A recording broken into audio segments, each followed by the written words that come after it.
So in this we will discuss about your memory based questions जो basically हमें थोड़े पता लगे हैं लाइफ साइंस के, मतलब इसमें मिक्सचर ही है आपके मॉर्निंग इवनिंग शिफ्ट दोनों का। और कुछ क्वेश्चंस अगर आपको लगते हैं कि जो इसमें मिसिंग हो that we can also discuss. ठीक है, सो मोस्ट ऑफ द जो टॉपिक्स हमने देखे क्वेश्चंस आए वो वही टॉपिक्स हमने क्लास में किए भी हुए हैं ऑलमोस्ट सारे, उन्हीं पे बेस्ड क्वेश्चंस थे आपके। तो जैसे ये क्वेश्चन आपका आया हुआ था, this is related to signalling. ठीक है, कि dark current in vision signalling is due to. ठीक है, ये देखो हमने एक इसके बारे में पढ़ा भी था आपका पहले कि जो पोटेंशियल होता है रोड या कॉन सेल का वो होता है -45 मिली वोल्ट। ठीक है, डार्क में, अंडर डार्क कंडीशंस।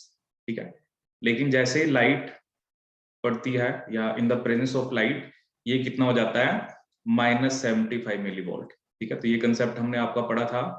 और इसमें एक तरह से हमने क्या पढ़ा था कि मेम्ब्रेन क्या हो जाती है आपकी हाइपर पोलेराइज।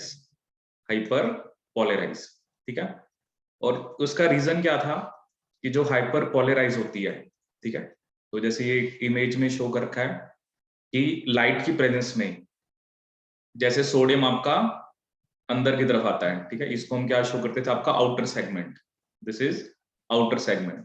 ठीक है, ये हमने पढ़ा हुआ है डिटेल में। तो सोडियम आपका अंदर की तरफ आता था जिसके कारण पोटेंशियल -45 रहता था। ठीक है, but in the presence of light ये सारी सिग्नलिंग हमने पढ़ी हुई है कि रोडोप्सिन एक्टिवेट होता है, रोडोप्सिन के बाद ट्रांसड्यूसिन एक्टिवेट होता है और वो बेसिकली साइक्लिक जीएमपी को जीएमपी में कन्वर्ट कर देता है। बेसिकली यहाँ पर किसकी एक्टिवेशन होती है आपकी साइक्लिक जीएमपी फोस्फोडाइस्टेरेज की।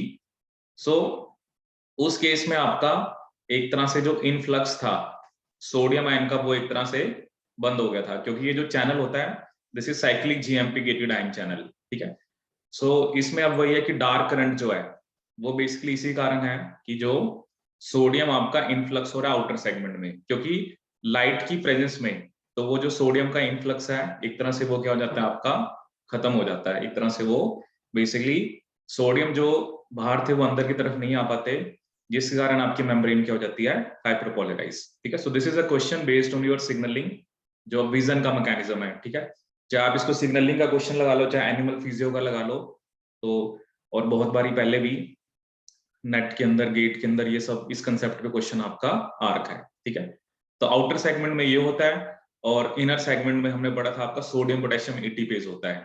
ठीक है, तो वो सब हमने पढ़ा हुआ है कि जो रोड या कॉन सेल होता है उसके इनर सेगमेंट में क्या प्रेजेंट होता है आपका सोडियम पोटेशियम एटीपेज।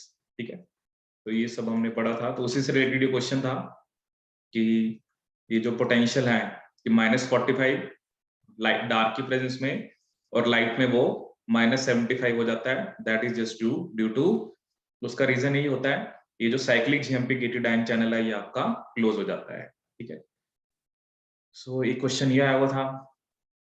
एक क्वेश्चन ये था कि आपका कि जो थायराइड हार्मोन्स बनते हैं, ठीक है, सो उसमें आयोडीन कौन से स्टेट में होता है। ठीक है, सो ये एक डायग्राम यहाँ पर हमने शो कर रखा है। ठीक है, जैसे आयोडीन है, ठीक है, आयोडीन ऑक्सीडाइज हो गया, मतलब जिस आयोडीन का जो अपटेक हो रहा है वो आई नेगेटिव की फॉर्म में हो रहा है। ठीक है, दैट इज ए लाइक क्योंकि इसने इलेक्ट्रॉन ले रखे हैं तो आप इसको रिड्यूस्ड फॉर्म कह सकते हो, लेकिन जब ये ऑक्सीडाइज होती है only then it become part of your thyroid hormone. ठीक है, तो इसका आंसर क्या होगा आपका ऑक्सीडाइज्ड।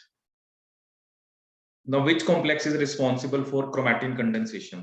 ठीक है, तो इसमें मतलब जो भी थोड़ा ऑप्शन हमें पता लगा, एक तो होता है HP1 हेट्रोक्रोमैटिन प्रोटीन 1, ये होता है ह्यूमंस के अंदर। ठीक है, और एक साइलेंट इंफॉर्मेशन रेगुलेटर ये होता है ईस्ट के अंदर। ठीक है, तो ये रिस्पांसिबल होते हैं किसके लिए क्रोमैटिन कंडेंसेशन के लिए। ठीक है, तो ये आपने this is you can say related to mol bio. ठीक है, और ये थायराइड हार्मोन वाला जो क्वेश्चन था you can say it is related to animal physiology. एक आपका क्वेश्चन आ रखा था ऑक्सीजन डिसोसिएशन कर्व, ये भी हमने पढ़ा है। आप चाहे इसको भी बायोकेमिस्ट्री में लगा लो एनिमल फिजियो में लगा लो। तो क्वेश्चन उसने क्या पूछा था, इंक्रीज इन पीएच। ठीक है, देखो एक तो होता है आपका बोहर इफेक्ट। बोहर इफेक्ट हमने क्या पढ़ा था, जब ऑक्सीजन डिसोसिएशन कर्व राइट की तरफ शिफ्ट होता है। ठीक है, राइट की तरफ शिफ्ट तब होता है जब टेम्परेचर इंक्रीज होता है 2-3 DPG ज्यादा होता है और हाइड्रोजन ज्यादा होता है। लेकिन हाइड्रोजन ज्यादा होने का मतलब होता है pH कम, ठीक है, ये मैंने स्पेशली आपको वहां पर पॉइंट बताया हुआ है, ठीक है ना। हाइड्रोजन ज्यादा है, pH कम है, तो राइट की तरफ शिफ्ट होता है। लेकिन उसने हमसे क्या पूछा, effect of increase in pH।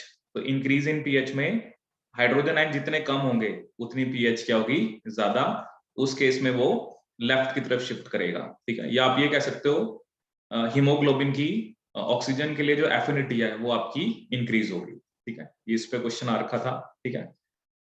और फिर उसके बाद हमारे पास है रेट्रोपोसोम्स, ठीक है। रेट्रोपोसोम्स की बात करें सो बेसिकली हमने आपका मॉलिक्यूलर बायो में पढ़ा था कि we have a cut and paste mechanism, sorry copy and paste, copy and paste, जिसे हम क्या बोलते हैं आपका replicative mode of transposition, copy and paste, ठीक है। That is your replicative mode of transposition. ये हमने जेनेटिक्स में पढ़ा था, मतलब थोड़ा बहुत इसके बारे में, ये जो कॉपी एलिमेंट्स वगैरह के बारे में, रेप्लिकेटिव मोड, ठीक है। तो रेट्रो ट्रांसपोसोम्स कहां पर मिलते हैं, एक तो कोपिया, कोपिया और पी एलिमेंट ये दोनों ड्रोसोफिला के अंदर होते हैं, कोपिया, लाइन एंड साइन, ठीक है। जो पी एलिमेंट है वो आप याद रखना, ठीक है। ये एक फिनोमिना भी होता है जिसे हम बोलते हैं हाइब्रिड डिसजेनेसिस, उससे रिलेटेड भी होता है। और इसकी जो मूवमेंट होती है that is by cut and paste, ठीक है। तो इसमें आपका कोपिया भी आएगा, लाइन भी आएगा, साइन भी आएगा, ठीक है। ये गलत है कि copia sign but no line, not line. P element तो जिस केस में है वो दोनों स्टेटमेंट आपकी गलत है, ठीक है।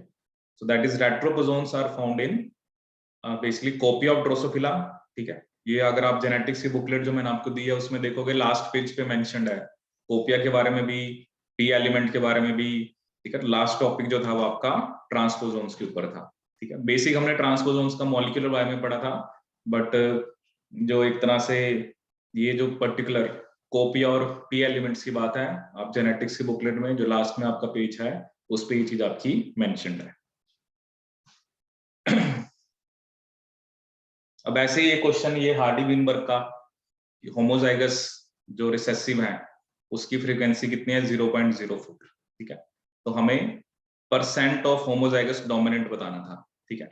तो मतलब ये हमें क्यू स्क्वायर दिया हुआ है, क्यू स्क्वायर 0.04 है, तो क्यू कितना होगा आपका under root of 0.04 which comes out to be 0.2, ठीक है।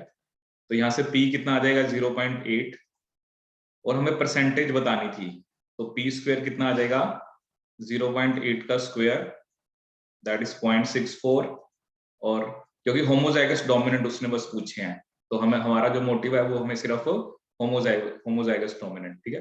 देखो कुछ आपको लगता भी है कि इनमें कुछ डिफरेंट पूछा हुआ था, तो that also you can share, क्योंकि ये जस्ट जो भी हमें स्टूडेंट्स ने बताया, जहां से भी इंफॉर्मेशन मिली, on the basis of that only हम discussing this questions with you. तो परसेंटेज में निकालना, तो 100 से मल्टीप्लाई कर दो, तो कितना आंसर आ जाएगा आपका 64%, ठीक है। अब एक क्वेश्चन आया था, tumours classified on the basis of, ठीक है। कैंसर के लेक्चर में ये मेंशन्ड है आपका, ठीक है। तो हमने उसको ओरिजिन ऑफ टिश्यू, ठीक है ना, कि कुछ कैंसर होते हैं वो एक्टोडर्मल ओरिजिन के होते हैं, ठीक है। तो ये आपके कैंसर के लेक्चर में मेंशन किया हुआ है।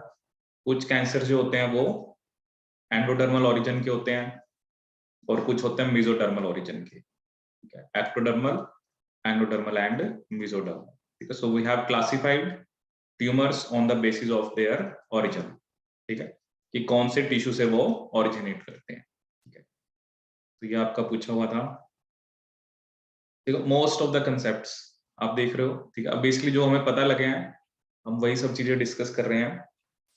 अब एक क्वेश्चन ये, ठीक है, सेल साइकिल पे काफी आपके क्वेश्चन आए हुए हैं, ठीक है। सेल साइकिल जो मैं आपको बार बार ही कहता था कि बहुत इंपॉर्टेंट टॉपिक है। जैसे ये वाला क्वेश्चन पहले ही बहुत बार आ रखा है कि जो रेटिनोब्लास्टोमा है, ठीक है, नॉर्मली E2F के साथ बाइंड करता है और ये ट्रांसक्रिप्शन को रिप्रेस कराता है, ठीक है। लेकिन CDK4/6 साइक्लिन डी की प्रेजेंस में जब रेटिनोब्लास्टोमा की फॉस्फोराइलेशन हो जाती है, अब वो E2F से बाइंड नहीं करता और ट्रांसक्रिप्शन होती है, ठीक है। अब जैसे इसमें क्या दे रखा था कि रेटिनोब्लास्टोमा E2F को इनएक्टिवेट करता है, ठीक है। फॉस्फोरिलेटेड रेटिनोब्लास्टोमा एक्टिवेट्स E2F, ठीक है। तो तीसरी स्टेटमेंट क्या थी, retinoblastoma phosphorylated by CDK4 cyclin A and E2F promote cyclin progression into S phase, ठीक है। तो रेटिनोब्लास्टोमा हम ऐसा तो नहीं कहते कि वो मतलब बस उसके साथ बाइंड नहीं करता जब वो, तो नॉर्मली रेटिनोब्लास्टोमा जो है उसको लिखा हुआ इनएक्टिवेट E2F, ठीक है। फॉस्फोरिलेटेड हम ऐसा भी नहीं कहते कि वो उसको एक्टिवेट करता है, ठीक है, बेसिकली उसके साथ बाइंड नहीं करता बस वो, ठीक है। रेटिनोब्लास्टोमा की फॉस्फोरिलेशन CDK4/6 साइक्लिन D कराता है, तो ये स्टेटमेंट आपकी गलत है, ठीक है। और E2F promotes cyclin progression into S phase, ये स्टेटमेंट आपकी ठीक है, क्योंकि जब उसको G1 से S में जाना है, क्योंकि ये जब ट्रांसक्रिप्शन होती है तो आपकी S फेज वाली जीन्स बनती हैं, ठीक है। तो ये सब हमने पढ़ा हुआ है। ये भी है कि रेटिनोब्लास्टोमा अगर नॉर्मली है तो वो E2F को बेसिकली एक तरह से इनएक्टिवेट, ठीक है, वो जो भी कॉम्बिनेशन दिए होते हैं उस हिसाब से आपको आंसर करना था, ठीक है। तो और जब फॉस्फोरिलेटेड फॉर्म में होता है रेटिनोब्लास्टोमा तो वो E2F के साथ बाइंड आपका नहीं कर पाता, ठीक है। तो ये हमने पढ़ा भी था आपका रेटिनोब्लास्टोमा, ये भी आपकी एक ट्यूमर सप्रेसर जीन है, it is example of your tumour suppressor gene, ठीक है। RNAi can not be mediated bye targeting, ठीक है। देखो RNAi क्या होता है आपका, RNA इंटरफेरेंस, ठीक है, इसमें भी पढ़ा था हमने, siRNA होता है और आपका miRNA, ठीक है। देखो ये जो साइलेंसिंग होती है, जैसे मान लो ये आपका सेल है, ठीक है, तो सेल के अंदर न्यूक्लियस है, अब बेसिकली क्या होता है, न्यूक्लियस से mRNA बाहर बन के आ जाता है, ठीक है ना, तो उस mRNA को क्लीव किया जाता है। तो बेसिकली ऑब्वियसली मान लो ये आपका mRNA था जो कि अंदर था और उसमें इंट्रॉन्स थे पहले, ठीक है ना, उसमें क्या थे इंट्रॉन्स, बट वो स्प्लाइसिंग तो आपकी न्यूक्लियस में हो जाती है, ठीक है। तो ये जो mRNA बाहर आया है, ठीक है, अब वो कह रहा है कि हम RNAi cannot be mediated bye targeting, ठीक है, आप इंट्रॉन को नहीं टारगेट कर सकते क्योंकि इंट्रॉन तो पहले ही से ही रिमूव हो गया है। जो मैच्योर mRNA आपका बाहर आया है उसमें इंट्रॉन्स नहीं है आपके, ठीक है, उसमें इंट्रॉन्स नहीं है तो आप इंट्रॉन्स को नहीं टारगेट कर सकते, ठीक है। अगर आपको डायग्राम ध्यान हो, मैकेनिज्म हो, तो चाहे siRNA जो हम जैसे बाहर से देते हैं, miRNA जैसे न्यूक्लियस खुद बनाता है, तो ये जो साइलेंसिंग होती है ये साइटोप्लाज्म में आके होती है, और जोन सा mRNA आपका साइटोप्लाज्म में है उसमें इंट्रॉन नहीं है, ठीक है। So we can not target intron sequence. Normally तो हमने पढ़ा था जो miRNA है वो 3 प्राइम UTR को टारगेट करता है, बट सेम वे चलो आप 5 प्राइम UTR को भी कर सकते हो, ठीक है, बट इंट्रॉनिक सीक्वेंसेस को यू कैन नॉट टारगेट, ठीक है। ये भी क्वेश्चन थोड़ा कंप्लीट होगा तो थोड़ा सा आइडिया होगा कि उसने क्या पूछा हुआ था, क्योंकि जनरली जो miRNA होता है ना वो 3 प्राइम UTR को ही टारगेट करता है, ठीक है। सो RNA इंटरफेरेंस पहले भी बहुत बार क्वेश्चन आया, siRNA miRNA के प्रिकर्सर्स कौन बनाता है, RNA पॉलीमरेज 2, ठीक है। सो ये आप इसको चाहे अप्लाइड बायो में लगा लो, चाहे आप इसको मॉलिक्यूलर बायो में लगा लो, ठीक है। तो RNA interference, gene silencing, so many times they have asked question. मतलब आप देखो वही कंसेप्ट्स बार बार रिपीट होते हैं, बस ये है कि अगर आपने ध्यान से पढ़ा हुआ, अच्छे से पढ़ा हुआ है, तो क्लैरिटी होनी बहुत जरूरी है, क्योंकि जहां पर there is state of confusion वहां पर फिर स्टूडेंट को ये लगता है कि भाई मतलब हमने मतलब कंफ्यूजन होती है तो फिर हम गलतियां करते हैं, ठीक है, छोटी छोटी सी गलतियां हो जाती हैं, तो वही प्रॉब्लम थोड़ी सी आती है, ठीक है। बाकी क्वेश्चंस देख के तो ऐसा कुछ नहीं लग रहा कि बहुत टिपिकल था, but obviously we do not have all the questions, तो जो अभी तक पता लगे हैं वही हम डिस्कस कर रहे हैं। बाकी कोई भी क्वेश्चन आपको लगते हैं जो थोड़ा बहुत आपको याद भी आ रहे हैं, so you can message me, वो भी अभी हम डिस्कस कर लेंगे, ठीक है।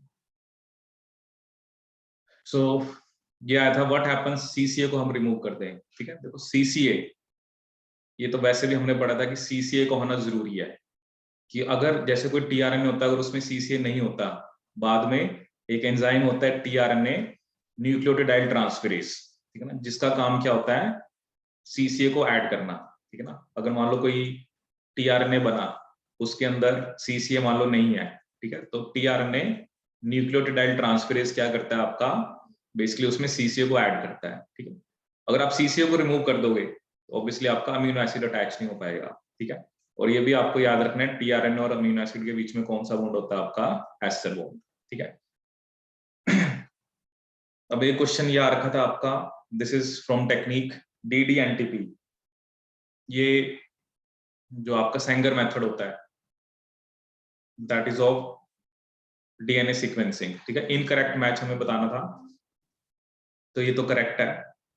5 prime to 3 prime exonuclease activity, ठीक है, this is not your proof reading activity. Proof reading कौन सी होती है? 3 प्राइम टू 5 प्राइम, ठीक है। साउथ वेस्टर्न ब्लॉटिंग, ठीक है, ये डीएनए प्रोटीन इंटरेक्शन के लिए होती है, जैसे नाम से पता लग रहा है, सदर्न डीएनए के लिए होती है, वेस्टर्न प्रोटीन के लिए, ठीक है। और भी मैंने आपको बताई थी, जैसे डीएनए फुटप्रिंटिंग, ठीक है, we have chromatin immunoprecipitation assay, electrophoretic mobility shift assay, ये सारे किसके लिए थे? डीएनए प्रोटीन इंटरेक्शन के लिए। Chromatin immuno precipitation assay, and one we have that is तो फुटप्रिंटिंग होगी, क्रोमैटिन इम्यूनोप्रेसिपिटेशन ऐसे हो गया, और आपका इलेक्ट्रोफोरेटिक मोबिलिटी शिफ्ट ऐसे, इलेक्ट्रोफोरेटिक मोबिलिटी शिफ्ट ऐसे, ठीक है।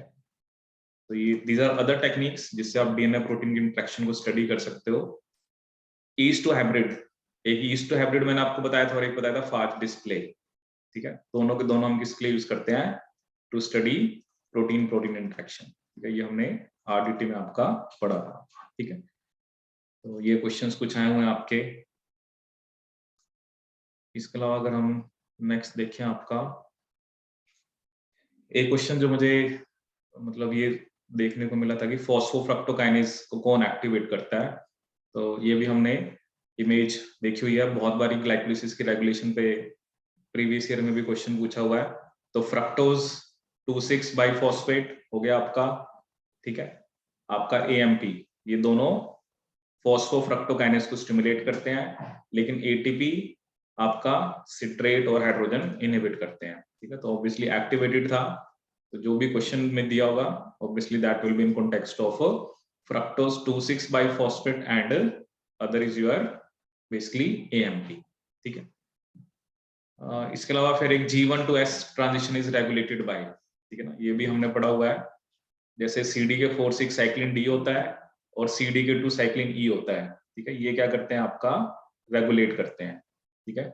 ये क्या करते हैं? आपका G1 to S ट्रांजिशन को ये आपका रेगुलेट करते हैं। ये डायग्राम हमने पढ़ा हुआ है पहले कि यहाँ पर साइक्लिन डी ई, फिर एस फेज में हमें साइक्लिन एच ही होता है, और CD के 1 प्लस साइक्लिन बी, जिसे हम क्या बोलते हैं? आपका MPF, मैचुरेशन प्रमोटिंग फैक्टर, ठीक है, जिसे हम क्या बोलते हैं? आपका मैचुरेशन प्रमोटिंग फैक्टर, ठीक है। नेक्स्ट इसमें अगर हम देखें, आपका देखो सेल साइकिल, मतलब आप देखो कितने ज्यादा क्वेश्चंस, तो घुमा फिरा के सब वही चीजें आई हुई हैं, सब कुछ आपने कॉपी में लिखा भी हुआ है।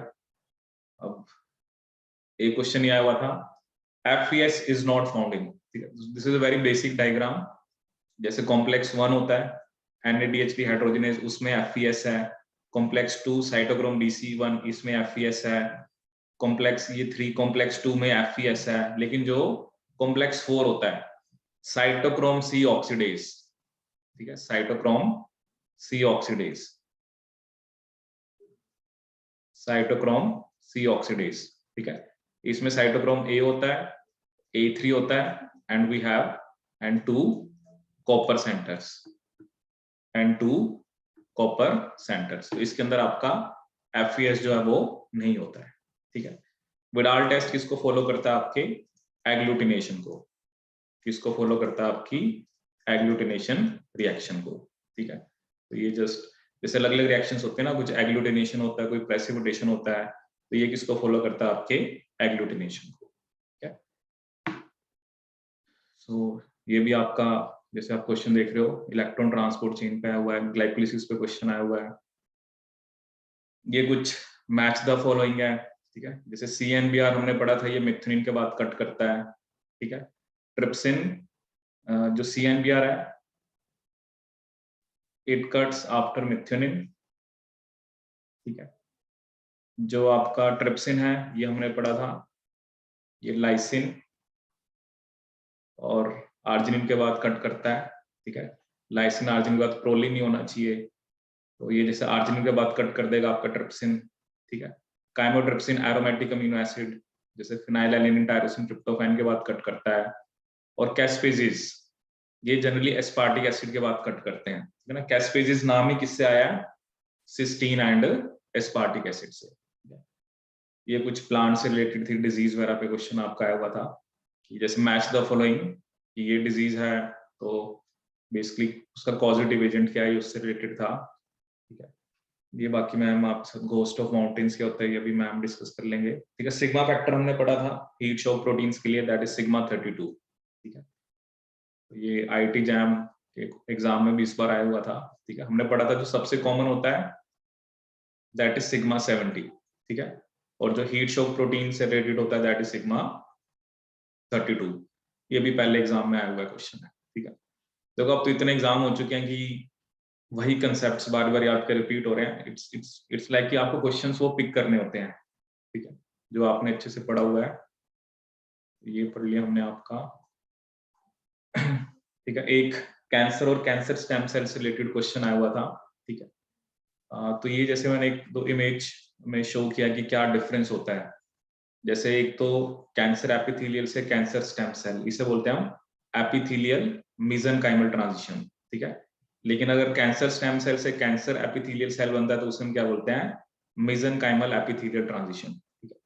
तो कैंसर एपिथेलियल सेल्स की characteristics, non invasive cell polarity, non motile, high expression of cell adhesion molecule, E cadherin expression, ठीक है। लेकिन जो कैंसर स्टेम सेल है, ठीक है, वो लो एडिशन होती है, उसमें माइग्रेटरी प्रॉपर्टी होती है कि मान लो वो कहीं मेटास्टेसिस कर सकता है आपका, ठीक है।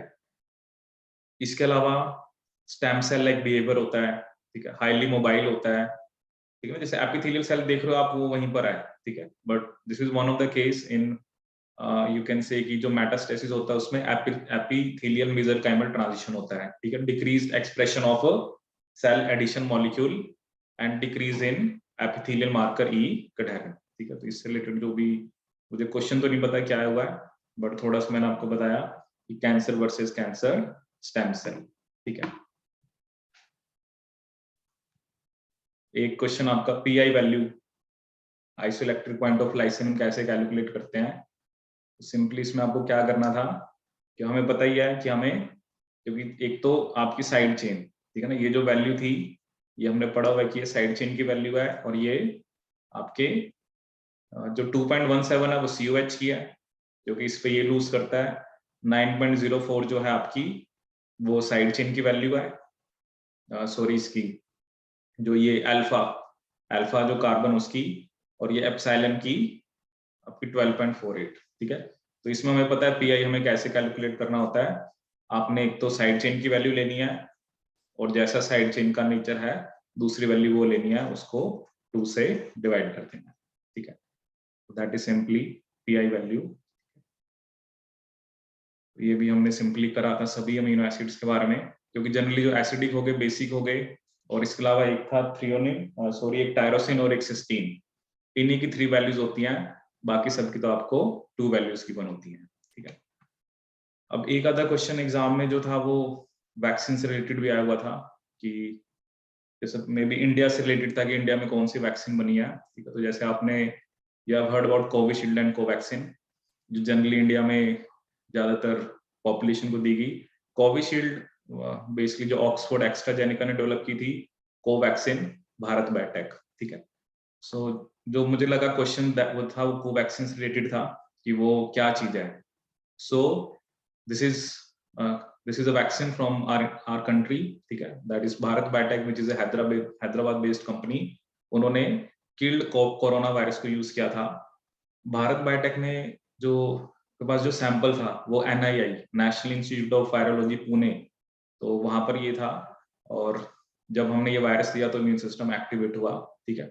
ऑन द अदर हैंड जो कोविशील्ड थी, जो कि इंडिया के अंदर manufacture Serum Institute of India, that is also in Pune, इन्होंने weakened version of common cold virus जिसे हम एडिनो वायरस बोलते हैं उसको बेसिकली यूज किया था, ठीक है। एक क्वेश्चन आपका CAR-T, कार्ट सेल इम्यूनोथेरेपी, मतलब this is something to kill cancer cell. इसमें हम क्या करते हैं, जो पेशेंट है उसके T सेल्स निकालते हैं और उन पे हम कुछ ऐसे रिसेप्टर्स एक्सप्रेस कराते हैं, फिर उसके बाद हम उन सेल्स को मिलियंस में मल्टीप्लाई कराते हैं और फिर पेशेंट को दे देते हैं, ठीक है। तो जो हमने कैंसर सेल है उसके ऊपर मान लो हमने जो रिसेप्टर लगाया है, ठीक है, वो रिसेप्टर फिर बॉडी के कैंसर सेल्स को किल करता है, ठीक है, बॉडी के कैंसर सेल्स को वो किल करता है, ठीक है। That super charges the immune system, ठीक है। तो ये भी एक तरह से टेक्निक थी कि जिससे हम, दिस इज इम्यूनोथेरेपी। इम्यूनोथेरेपी में नॉर्मली तो हम साइटोकाइंस वगैरह देते हैं, जैसे आपने कोई जो इम्यून सिस्टम की सेल्स को एक्टिवेट करें, जैसे मैक्रोफेजेस को एक्टिवेट करें, बट इसके अंदर हमने क्या करा कि बेसिकली वही गिव्स हमने रिसेप्टर को एक्सप्रेस कराया और फिर उन सेल्स को बॉडी में डाला और फिर हमने एक तरह से आपका इम्यून सिस्टम को सुपर चार्ज किया, ठीक है। तो इस पे भी क्वेश्चन आ रखा था, ठीक है। सो अभी नेक्स्ट जो है वो आपकी डायबायो प्लांट फिजियो या कॉलेज से रिलेटेड क्वेश्चंस हैं, फिर वो भी आपके मैम डिस्कस करेंगे और फिर लास्ट में हम देखेंगे और भी जो टॉपिक्स हैं, क्योंकि हमें सिर्फ टॉपिक्स के नाम पता लगे हैं, सो अभी पता नहीं लगा कि क्या क्वेश्चन उन पे आया हुआ है, तो वो भी हम लास्ट में देखेंगे कि क्या क्या आपके क्वेश्चन जो है वो आए हुए हैं, ठीक है। तो अभी मैम आपका ये जो फर्दर वाला पार्ट है उसे बेसिकली कैरी ऑन करेंगे। Good afternoon everyone. तो अभी हम कुछ डायबायो प्लांट फिजियो एवोल्यूशन के जो टॉपिक्स हैं क्वेश्चंस डिस्कस करेंगे, ठीक है। देखो फर्स्ट क्वेश्चन क्या था, ectodermal cells of frog embryo transfer to newt embryo region for mouth development, develops frog like mouth region. देखो इसमें क्या करा था कि फ्रॉग के गेस्ट्रुला से जो एपिथेलियम सेल्स हैं, ठीक है, बेसिकली एक्टोडर्मल रीजन की होंगी, उनको क्या करा, ट्रांसफर करा न्यूट गेस्ट्रुला के अंदर, ठीक है।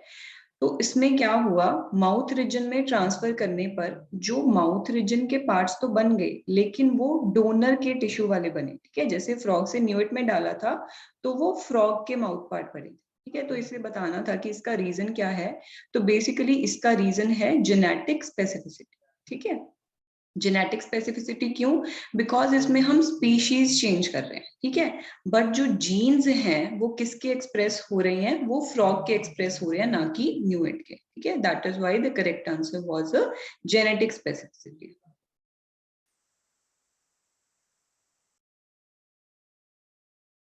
तो सिमिलरली अगर न्यूएट का गेस्ट्रोला लेके उसको फ्रॉग में ट्रांसफर करते हैं तो उसमें भी क्या है, माउथ पार्ट्स जो होते हैं वो न्यूएट के बनते हैं, ठीक है। ये बेसिकली जो एग्जाम्पल है वो किसका है, इंडक्शन का, ठीक है। इंडक्शन में भी किसका है, तो एपिथेलियल मेसेनकाइमल इंटरैक्शंस होती हैं, ठीक है, जिसमें मेसेनकाइम जो होता है वो एपिथेलियम को मतलब इंड्यूस करता है टू फॉर्म पर्टिकुलर स्ट्रक्चर्स। जैसे इसमें एपिथेलियम को ट्रांसफर हमने किया किसके अंदर, न्यूएट के अंदर, तो माउथ वाले रीजन में किया था, इस वजह से उसकी जो मेसेनकाइमल सेल्स हैं वो उसको इंड्यूस कर दिया माउथ पार्ट बनाने के लिए, ठीक है।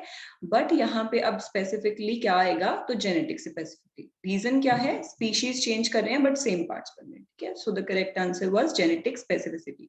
डिटर्मिनेशन यहाँ पे क्यों नहीं लगाते, बिकॉज वो तब करते हैं जब सेम ही ऑर्गेनिज्म के अंदर जो है हम ट्रांसप्लांटेशन करते हैं, ठीक है। देन है इनहिबिटिंग बीएमपी इनहिबिटर्स, मतलब एक ऐसा क्वेश्चन था जिसमें ये था कि बीएमपी इनहिबिटर्स को अगर आप इनहिबिट करते हो तो न्यूरल ट्यूब की फॉर्मेशन होती है इंस्टेड ऑफ बीएमपी एपिडर्मिस, ठीक है। तो बेसिकली जो बीएमपीज होते हैं बोन मॉर्फोजेनेटिक प्रोटीन्स, वो हमें रिक्वायर्ड रहते हैं एपिडर्मिस बनाने के लिए, ठीक है।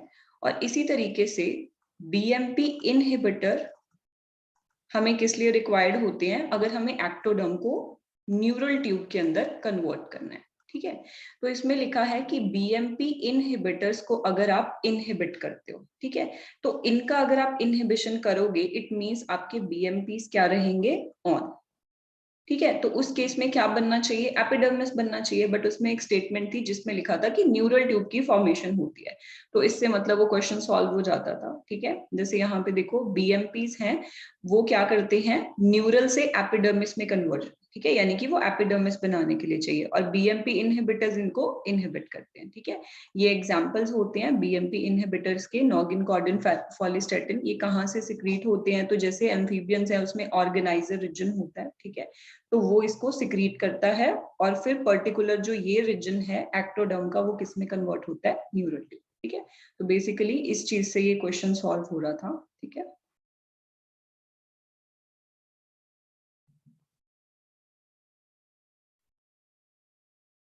ओके, नेक्स्ट क्वेश्चन है क्लीवेज पे, which cleavage is seen in mammals. ठीक है, तो मैमल्स में क्या होता है, होलोब्लास्टिक क्लीवेज मिलेगा आपको,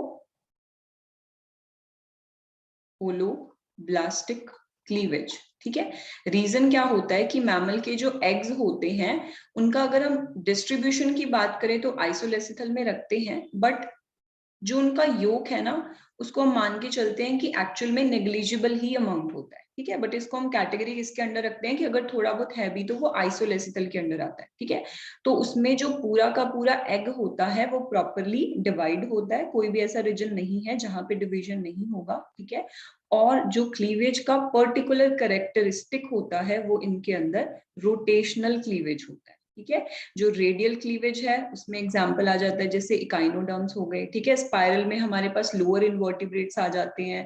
ठीक है, जैसे फ्लैटवर्म्स हो गए, ठीक है, उनके अंदर मिलता है। बट मैमल्स का कैरेक्टरिस्टिक होता है होलोब्लास्टिक रोटेशनल क्लीवेज। ठीक है, तो इसका सही आंसर था रोटेशनल। आफ्टर दैट एक क्वेश्चन था जिसमें था कि चिक और जो एम्फीबियंस हैं उनमें न्यूकोप्सेंटर और ऑर्गेनाइजर का कुछ कंपैरिजन था। ठीक है, तो जैसे ये एम्फीबियन का ब्लास्टुला स्ट्रक्चर है, ठीक है, उसमें क्या होता है, जो हमारे पास एक न्यूकोप्सेंटर होता है वो कहाँ पे होता है, तो दिस इज एंडोडर्मल रीजन और डॉर्सल साइड पे होता है। ठीक है, और न्यूकोप्सेंटर के ही बिल्कुल ऊपर क्या होता है, यानी कि डॉर्सल ही साइड पे और मीजोडर्मल रीजन में ऑर्गेनाइजर। ठीक है, तो उसमें ऐसा था कि बताना है कि चिक के अंदर न्यूक्लिक सेंटर कौन सा होता है और ऑर्गेनाइजर कौन सा होता है। ठीक है, तो चिक के अंदर ना प्रिमिटिव स्ट्रीक की फॉर्मेशन होती है। जब चिक डेवलपमेंट होता है तो उसमें प्रिमिटिव स्ट्रीक बनती है। ठीक है, तो उसमें एक होती है पोस्टीरियर मार्जिनल जोन सेल्स। ठीक है, ये जो सेल्स होती है ना ये प्रिमिटिव स्ट्रीक को बनाना स्टार्ट करवाती है। ठीक है, यानी कि एक तरीके से आगे चल के ये ऑर्गेनाइजर को बनाती है। तो इनका जो फंक्शन होता है वो सेम एज न्यूक्लिक सेंटर होता है एम्फीबियन के। ठीक है, एम्फीबियन में न्यूक्लिक सेंटर का काम होता है ऑर्गेनाइजर बनाना, तो ये भी वही काम करती है। तो चिक के अंदर जो न्यूक्लिक सेंटर है वो कौन होता है, पोस्टीरियर मार्जिनल जोन सेल्स होती हैं, वेयर एज उनके अंदर ऑर्गेनाइजर का काम कौन करता है, जब प्रिमिटिव स्ट्रीक का पूरा डेवलपमेंट हो जाता है तो बिल्कुल आगे क्या है, हेंसन्स नोड बनता है। ठीक है, तो उस हेंसन्स नोड को हम क्या बोलते हैं, ऑर्गेनाइजर बोलते हैं। ठीक है, तो ये एक कंपैरिजन था, मतलब इन अ स्टेटमेंट और समथिंग, तो इसका ये आंसर होना था।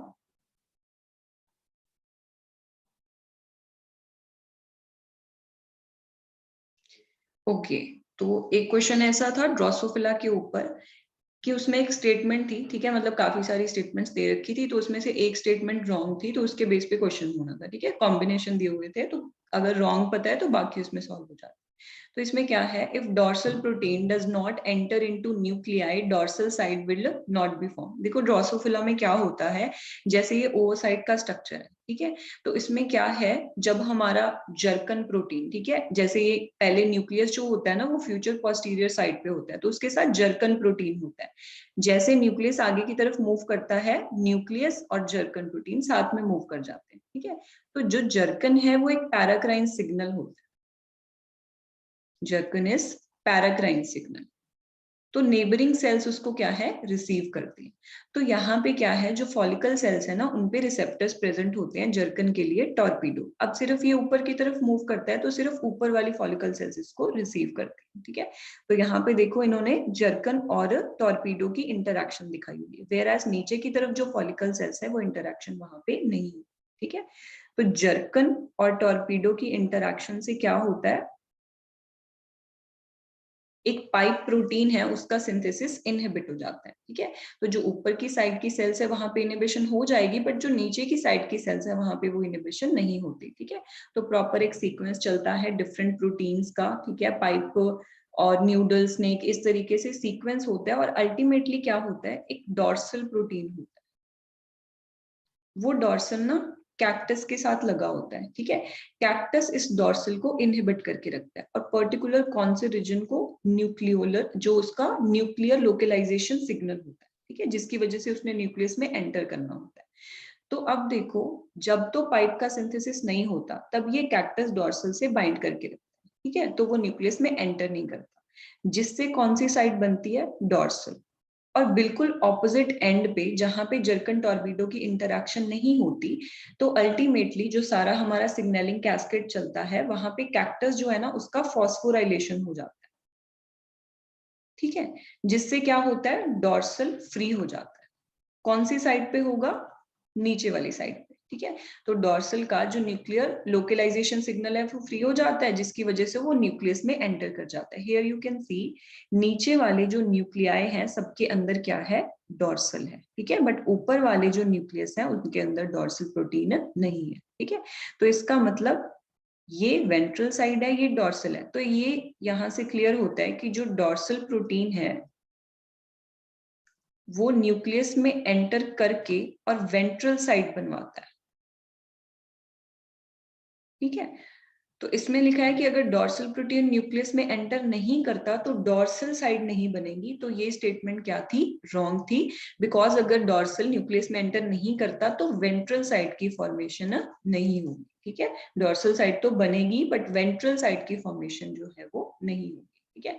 तो ये एक ओनली स्टेटमेंट थी जो उसके अंदर गलत थी, तो बस इसी से क्वेश्चन सॉल्व, ठीक है।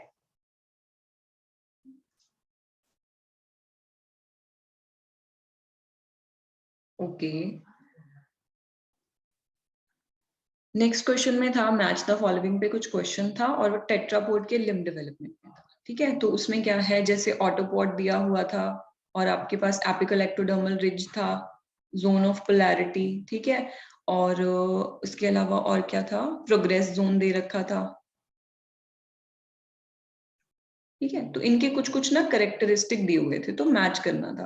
अब जैसे ऑटोपॉड का था एक, तो मोस्ट डिस्टल पार्ट होता है किसका, लिम्ब का, ठीक है। जैसे हमारा ये लिम्ब बनता है ना पूरा, टेट्रापोड में हमारे अंदर भी सेम ही चीज आएगा, ठीक है। तो स्टाइलोपॉड, ज़्यूगोपॉड, ऑटोपॉड 3 रीजन होते हैं, ठीक है। जो स्टाइलोपॉड होता है ना वो मोस्ट प्रोक्सिमल रीजन होता है,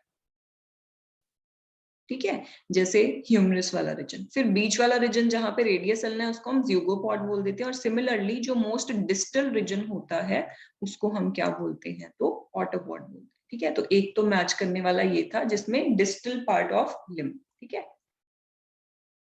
इसी तरीके से एपिकल एक्टोडर्मल जो रिज होता है वो बेसिकली क्या होता है, अभी ये तो जैसे पूरा लिम्ब का स्ट्रक्चर है, अभी लिम्ब फॉर्मेशन जब स्टार्ट होता है, ठीक है, तब क्या है, लिम्ब बड बनता है जिसमें डिफरेंट डिफरेंट रीजन्स होते हैं, जैसे apical ectodermal ridge, progress zone और ज़ेड जोन, ठीक है।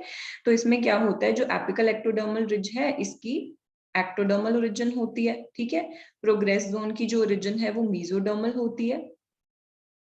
ये दोनों ही एक दूसरे के जो हम कहें कि प्रॉपर्टीज है उनको बना के रखते हैं, ठीक है। प्रोग्रेस जोन जो होता है वो एईआर के लिए और एईआर जो है वो प्रोग्रेस जोन के लिए, ठीक है, मेंटेन करते हैं एक दूसरे को बाय इंडक्शन, ठीक है।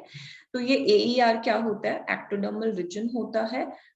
और जेडपीए जोन के बारे में आपको क्या दिया जा सकता है कि जैसे ये मोस्ट पोस्टीरियर साइड पे होता है, ठीक है। जैसे लिम्ब है ना, तो लिम्ब की साइड्स है, अब एक तो ये हमने बोल दिया प्रॉक्सिमल डिस्टल, ठीक है।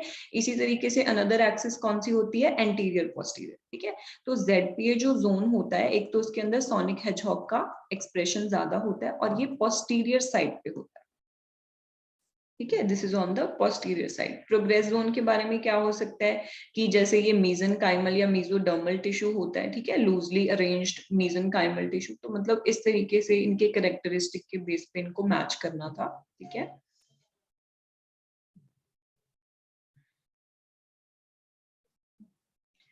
ओके, नेक्स्ट क्वेश्चन हमारे पास था प्लांट फिजियोलॉजी का, C3 साइकिल के अंदर एटीपी कहाँ पे यूज होता है, ठीक है।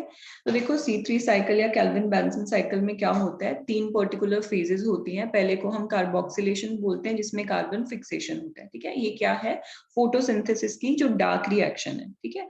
तो उसमें क्या है, शुगर की फॉर्मेशन करी जाती है। तो इसमें क्या है, पहले स्टेप के अंदर कार्बोक्सिलेशन में कार्बन फिक्सेशन करते हैं, ठीक है। रुबिस्को कार्बन डाइऑक्साइड से जो है रिएक्ट करके मतलब उससे क्या बनवाता है, 3-फॉस्फोग्लिसरेट, ठीक है। तो ये होता है कार्बोक्सिलेशन या कार्बन फिक्सेशन। तो इस स्टेप में कहीं पे भी एटीपी का यूज जो है वो नहीं होता, ठीक है। नेक्स्ट स्टेप के अंदर जो ये 3 PGA है उसको फॉस्फोराइलेट करवा के और उससे क्या बनाया जाता है 1,3 बिसफॉस्फोग्लिसरेट, ठीक है, जिसमें क्या है 6 ATPs यूज होते हैं, बिकॉज 6 ही मॉलिक्यूल्स होते हैं PGA के, तो 6 ATPs यहाँ पे यूज होते हैं, ठीक है। तो रिडक्शन के अंदर क्या है ATP यूज होते हैं। सिमिलरली उसके बाद क्या है रिडक्शन प्रोसेस हो गया, ग्लिसरैल्डिहाइड बन जाता है, एंड देन रीजेनरेशन, मतलब जो हमारे ये ग्लिसरेट मॉलिक्यूल्स बनते हैं 6 और ये जो ग्लिसरैल्डिहाइड बन जाते हैं उससे बाद में 6, इससे क्या है वापस जो है हमें हमारी शुगर बनानी होती है RUBP शुगर, ठीक है। तो इसके मल्टीपल स्टेप्स होते हैं, डिफरेंट डिफरेंट इसमें शुगर्स बनती है इंटरमीडिएट, जिसमें से एक G3P मॉलिक्यूल को ग्लूकोज बनाने के लिए यूज कर लिया जाता है। तो 5 जो मॉलिक्यूल्स होते हैं उनको वापस से क्या है यूज करके और एक RUBP बन जा रहा है, ठीक है। तो इसमें क्या होता है वापस ATP का कंजम्पशन, ठीक है। लास्ट में क्या होता है आपके पास राइबोलोज 5 फॉस्फेट बनता है, ठीक है। तो राइबोलोज 5 फॉस्फेट को राइबोलोज 1,5 बिस फॉस्फेट में कन्वर्ट करने के लिए ATP का यूज होता है, ठीक है। तो रिडक्शन और रीजेनरेशन मतलब RUBP को वापस से रिटेन करना, ठीक है। तो इन दोनों प्रोसेसेस के अंदर ATP यूज होता है, कार्बोक्सिलेशन में ATP का यूज नहीं होता। तो इसका करेक्ट आंसर क्या था रिडक्शन एंड रीजेनरेशन।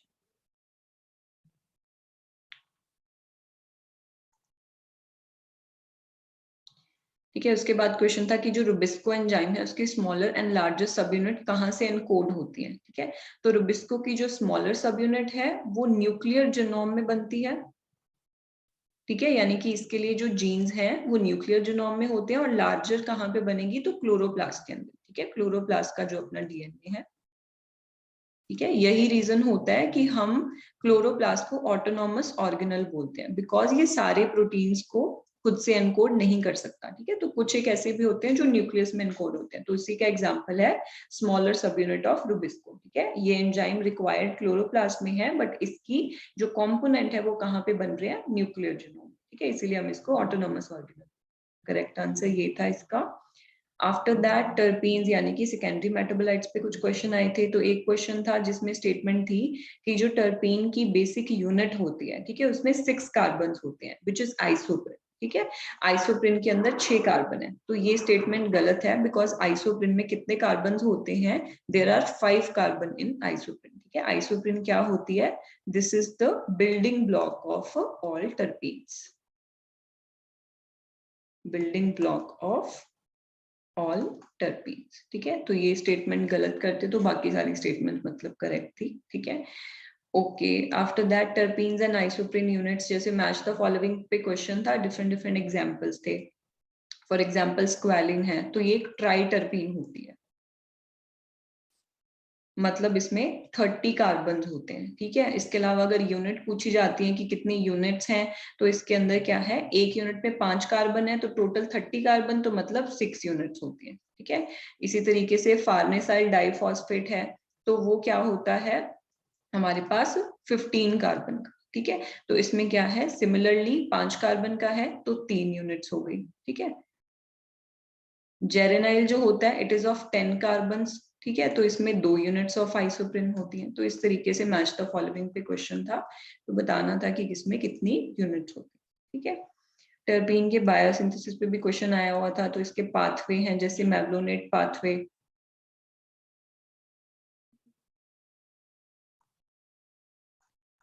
ठीक है, MEP पाथवे, तो इसके एंजाइम्स पे क्वेश्चन था। जैसे कोलेस्ट्रॉल बायोसिंथेसिस का जो पाथवे होता है उसमें HMG कोए सिंथेज एंजाइम है, ठीक है। तो ये वही पाथवे होता है मेवलोनेट पाथवे जो कि टर्पीन बायोसिंथेसिस का होता है, ठीक है। तो इस पे क्वेश्चन था, तो वही है कि you don't have the exact question right now, so ठीक है। इसके बाद नॉन साइक्लिक ATC पे जैसे क्वेश्चन था, तो इसमें सीक्वेंस पे क्वेश्चन आया हुआ था। तो मेनली तो जैसे P680 के बाद क्या था P680, ठीक है। इसके बाद क्या है, फर्स्ट जो इलेक्ट्रॉन एक्सेप्टर होता है वो फियोफाइटिन होता है, ठीक है।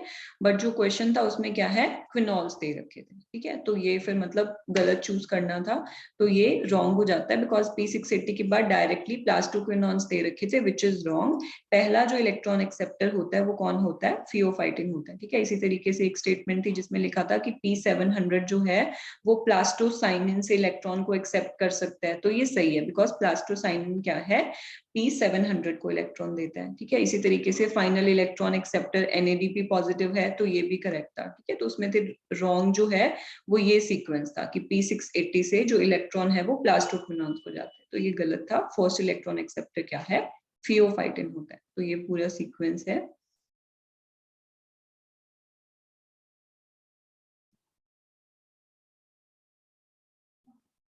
ओके इसी तरीके से जो जियोलॉजिकल टाइम स्केल है, ठीक है, तो उसमें भी सीक्वेंस पे क्वेश्चन आया हुआ था। तो सीक्वेंस में था आपका, जैसे पीरियड्स दे रखे थे, कैम्ब्रियन दिया था, ट्राइएसिक, क्रिटेशियस और क्वार्टनरी, ठीक है। तो इसको मतलब सीक्वेंस इसका करेक्ट बताना था। तो अब जैसे देखो कि पहले एराज आते हैं, फिर उसके अंदर क्या है, पीरियड्स में डिवाइड होते हैं, ठीक है। तो कैम्ब्रियन जो है वो ओल्डेस्ट है, ठीक है। इसी तरीके से अगर आप मीजोजोइक एरा में देखोगे तो पहले ट्राइएसिक आता है, फिर क्रिटेशियस आता है, ठीक है। मतलब ये क्या है, ओल्ड टू न्यू में अरेंज्ड है। और इसी तरीके से सीनोजोइक जो अभी मतलब रीसेंट एरा आप बोल सकते हो न्यू, उसमें सबसे जो न्यू वाला पीरियड है वो हमारा क्वार्टनरी है, ठीक है। तो इसी सीक्वेंस में Cambrian, Triassic, Cretaceous and quaternary, ठीक है। तो इस सीक्वेंस पे क्वेश्चन आया हुआ था।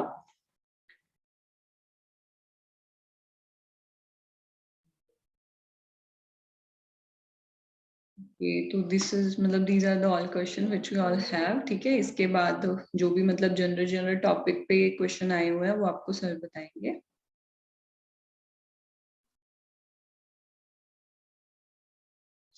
अभी मैम ने आपके साथ डेप bio, plant physiology, ecology, evolution के बेस्ड जो भी क्वेश्चंस आए हुए थे वो आपके साथ डिस्कस किए, ठीक है। देखिए जो भी देखो हम सब्जेक्ट्स जो भी टॉपिक्स पढ़ते हैं, आप देखो उसी से रिलेटेड क्वेश्चंस आपके ज्यादातर जैसे आए हुए हैं, ठीक है।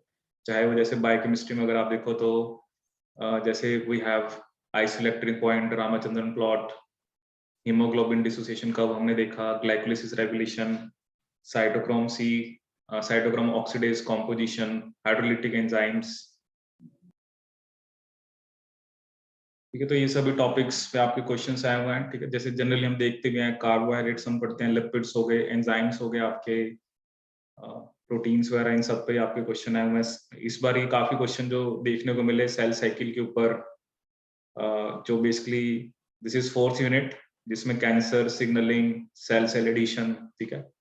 ये सब आपने देखा हुआ कैंसर्स के बारे में। इंटीग्रिन्स जो आपके एक तरह से मेम्ब्रेन में होते हैं, जिनको हम सेल सेल एडिशन में हेल्प करते हैं। Cyclic AMP pathway which is related to GPCR, RTK pathway. Vision के मैकेनिज्म का क्वेश्चन हमने स्टार्टिंग में डिस्कस किया आपका।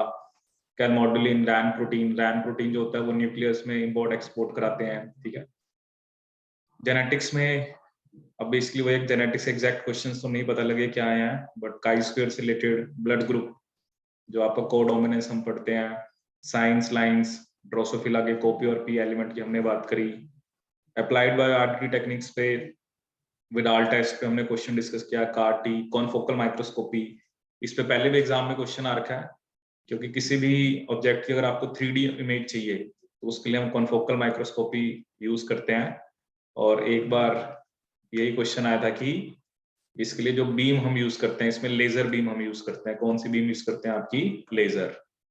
इम्यूनो टेक्निक्स आ रखी है, हैट मीडियम जो हाइब्रिडोमा टेक्नोलॉजी होती है, इससे रिलेटेड भी नेट गेट के अंदर पहले बहुत बारी क्वेश्चन आ रखा है, एग्रोबैक्टीरियम के ऊपर, ठीक है। तो वही ना, बहुत सारे क्वेश्चंस अभी एग्जैक्टली पता नहीं है क्या आया हुआ है, बट टॉपिक्स आर इंडिकेटिंग कि क्या क्या क्वेश्चंस आए हुए हैं। बाकी तो जब डिटेल्ड आपका पेपर आ जाएगा तभी हम ये बता पाएंगे कि क्वेश्चन मतलब किस लेवल का उसने पूछा हुआ है, ठीक है ना। क्योंकि टॉपिक का नाम और क्वेश्चन किस लेवल का पूछा हुआ उसमें फर्क है, ठीक है ना। कई बार टॉपिक सुनने में बड़ा इजी होता है, बट कई बार वो बहुत टिपिकल क्वेश्चन पूछ लेते हैं, तो वो सब चीजें पेपर जब फाइनल आएगा उसके बाद ही हम उस कंक्लूजन पे आ सकते हैं, ठीक है। सेल बायो पे आपने देखा cell cycle, G1 to S transition पे क्वेश्चन आया हुआ है। आपने देखा जो रेटिनोब्लास्टोमा पे क्वेश्चन आया हुआ है, ये कंडेंसिन कोहेसिन, ये भी बेसिकली रिलेटेड आपका सेल साइकिल से। सेल ऑर्गेनेलिज, इसमें कुछ गोल्जी से रिलेटेड क्वेश्चन बताया था कि आया, but exactly I do not know कि क्या क्वेश्चन आया था। डेबा अभी मैम ने आपसे डिस्कस की। Induction competence, cleavage, different type of जो डेवलपमेंट्स होती हैं एम्फीबियंस के अंदर, ड्रोसोफिला के अंदर, वो क्वेश्चंस आपके आए हुए हैं। प्लांट फिजियो, तो यहाँ पर भी आप देखते हो प्लांट फिजियो में जनरली फोटोसिंथेसिस, आपकी साइकिल्स जो होती हैं, आपकी लाइट रिएक्शन है, डार्क रिएक्शंस हैं, सेकेंडरी मेटाबोलाइट्स हैं, nitrogen fixation, plant hormones, generally यही सब टॉपिक्स जो होते हैं आपको प्लांट फिजियो में कवर करते हो। ट्रांसपोर्ट हो गया, स्ट्रेस हो गया, तो बेसिक क्वेश्चंस। अब वही ना कि क्वेश्चन कितने डीप में पूछे हुए हैं वो भी आपके साथ मैम ने कुछ डिस्कस भी किए। इम्यूनो में आपका इम्यूनो वाला भी जो सब्जेक्ट है वो उसी यूनिट में ही आता है जिसमें आपका कैंसर वगैरह है, सब कुछ है। तो एमएचसी पे क्वेश्चन आ रखा है, बी सेल टी सेल के ऊपर रिसेप्टर्स वगैरह पे क्वेश्चन आ रखा है, मोनोक्लोनल एंटीबॉडीज पे क्वेश्चन आ रखा है आपका। ठीक है, इकोलॉजी इवोल्यूशन में ये जैसे Hardy Weinberg, एलिली effect, productivity, population ecology, ठीक है ना। कुछ चीजें हमें ये भी होता है कि नेशनल पार्क्स पता होने चाहिए कि क्योंकि ये चीजें वैसे भी हम अपनी नॉलेज के लिए भी कर सकते हैं कि कहाँ पर कौन सा नेशनल पार्क है और वहां पर किस टाइप का एनिमल मिलता है, तो ये बड़े कॉमन क्वेश्चन आ जाते हैं। ठीक है, जैसे एक बार आया नेट के एग्जाम में क्वेश्चन कि हाईएस्ट डेंसिटी ऑफ टाइगर्स कहाँ पर है, ठीक है ना, तो उसका आंसर था काजीरंगा नेशनल पार्क। ठीक है ना, वैसे जो काजीरंगा है that is known for one horned rhinoceros. ठीक है ना, तो बच्चों को यही पढ़ा होता है कि जो काजीरंगा है वो वहां पर वन हॉर्न्ड राइनोसियर्स मिलते हैं। ठीक है, बट वहां पर हाईएस्ट डेंसिटी ऑफ टाइगर्स भी है। ठीक है, हाईएस्ट डेंसिटी का मतलब यही है कि उस पर्टिकुलर एरिया में कितने टाइगर्स हैं। ठीक है ना, एक चीज होती है कि सबसे ज्यादा टाइगर्स कहाँ पर है, ठीक है, तो वो एक अलग चीज है, बट जो ये हमारे नेशनल पार्क्स हैं उनका अलग अलग एरिया है, उसमें कितने आपको टाइगर्स मिल रहे हैं, तो हाईएस्ट डेंसिटी ऑफ टाइगर्स कहाँ पर है, काजीरंगा। ठीक है, तो ऐसी कुछ चीजें जनरली जो ज्योग्राफी की होती हैं या वैसे भी हमें फॉर आवर नॉलेज हमें पता होनी चाहिए। ठीक है, ट्रोपोस्फियर, स्ट्रेटोस्फियर, सक्सेशन, हेड्रार्च, ज़ेरार्च सक्सेशन होते हैं, एनर्जी फ्लो हो गया, मिमिक्री हो गया, इवोल्यूशन में टाइम स्केल जो आप पढ़ते हो अलग अलग टाइप के इवोल्यूशन के अंदर, जैसे आपका ट्राइसिक, जुरासिक, कैम्ब्रियन, अलग अलग टाइप के कि किस टाइम पे क्या हुआ, तो ये सब क्वेश्चन आपके पूछे जाते हैं। ठीक है, बाकी प्लांट एनिमल डाइवर्सिटी, ये तो चलो डाइवर्सिटी वाला है, बॉटनी वाला प्लांट से क्वेश्चन कर लेता है, जोलॉजी वाला एनिमल्स से कर लेता है, और बेसिकली आपका जिसको जो भी क्लासिफिकेशन है, जिसने माइक्रो की हो तो वो बैक्टीरिया पे क्वेश्चन इजिली कर पाता है। ठीक है, सो टॉपिक्स तो देखो हमेशा वही रहते हैं, बट मेन चीज यही होती है कि कई बार किसी टॉपिक पे क्वेश्चन थोड़ा टिपिकल आता है, कई बार रिसर्च बेस्ड आ जाता है, और कई बार बहुत इजी क्वेश्चन भी आता है। ठीक है, सो टॉपिक से तो हम नहीं एग्जैक्ट अभी ये कंक्लूड कर सकते कि पेपर कैसा था, बट जो स्टूडेंट्स का एक्सपीरियंस है वो कह रहे हैं कि मॉडरेट टू, मतलब ठीक ही था पेपर, ऐसा नहीं था बहुत टिपिकल था। तो क्योंकि टॉपिक्स भी ये हमें आइडिया दे रहे हैं। ठीक है ना, क्योंकि क्या होता था ना कि एग्जाम सब हो चुके हैं बहुत सारे, from last 10 years CSIR NET is conducting exam, so obviously जैसे जैसे when I appeared for exam, उस टाइम जैसे एक दो पेपर हुए थे, तो उस time we do not have any idea कि कैसे क्वेश्चंस वो पूछेंगे, बट अब तो इतने साल हो चुके हैं तो चीजें जो है वो मोर और लेस प्रिडिक्टेबल है, क्योंकि टॉपिक्स वही हैं, उन्होंने क्वेश्चन पूछने हैं, और जब ऐसी प्रिडिक्टेबल चीजें आती हैं तो ऑटोमेटिकली कट ऑफ भी आपकी हाई जाती है। ठीक है ना, जैसे मैं आपको जस्ट आइडिया दूं, when I appeared in December 2012, ठीक है, at that time cut off for JRF was 96। ठीक है, और अभी आजकल जो बेसिकली, क्योंकि अब थोड़ा ना लास्ट टाइम से हमारा परसेंटाइल सिस्टम आ रहा है, तो उसमें एग्जैक्ट कट ऑफ का जैसे पता नहीं लग पाता, बट आप ये मान के चलो if you want JRF you need approximately 120 marks. ठीक है, और 120 नंबर लाने के लिए आपको 150 प्लस का अटेम्प्ट भी करना पड़ेगा। ठीक है ना, क्योंकि बाकी तो ये देखो पर्सनल होता है कि कौन कितना परफेक्ट है उस चीज में। ठीक है, क्योंकि दिस इज समथिंग कि आप नहीं कह सकते कि हम अगर 120 का करके आए तो हमारा सारा ठीक है, या 100 का करके आए तो हमारा सारा ठीक है, क्योंकि गलतियां होती हैं। ठीक है ना, वो हमें रियलाइज बाद में होती हैं, तो इसलिए एग्जाम की अटेम्प्ट करना, ठीक है ना, आजकल बहुत ये भी इम्पोर्टेंट हो गया है, क्योंकि और वैसे भी इस बार तो एग्जाम जैसे मोर देन 1 ईयर के बाद हुआ है, तो बहुत ज्यादा स्टूडेंट्स इस बार अपीयर किए, तो but this is a figure you need to keep in mind.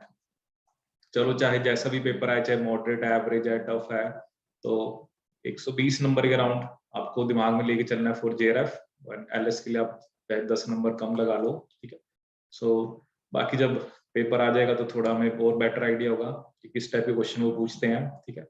सो बाकी इसमें तो आपको अभी थोड़े टाइम में you will get an idea कि कैसा आपका रिजल्ट रहा, कैसे उसमें मार्क्स आए, ठीक है। तो वो सब चीजें देखेंगे हम आपका, ठीक है। चलिए जी, बाकी कुछ आपका डाउट है तो आप पूछ सकते हैं, ठीक है। चलिए जी, थैंक यू सो मच।